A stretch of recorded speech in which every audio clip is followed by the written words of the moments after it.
যুবদের পাশে জীবিকার আশ্বাসে।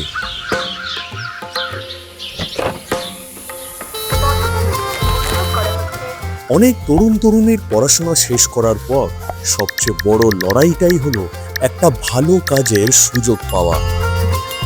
চাকরি পাওয়ার পথটা পরিশ্রমের, সময় সাপেক্ষ এবং ধৈর্যের।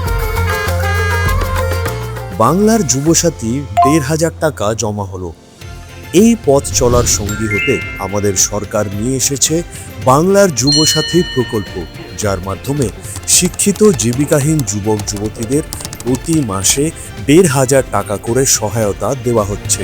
তবে এটি কেবল আর্থিক সহায়তাই নয়, এটি একটি সুযোগ নিজেকে প্রস্তুত করার, নতুন কিছু শেখার এবং একটি উজ্জ্বল ভবিষ্যতের দিকে আরও এক ধাপ এগিয়ে যাওয়ার। দিদির 10 প্রতিজ্ঞায় উন্নয়ন হবে আমার বাংলায়।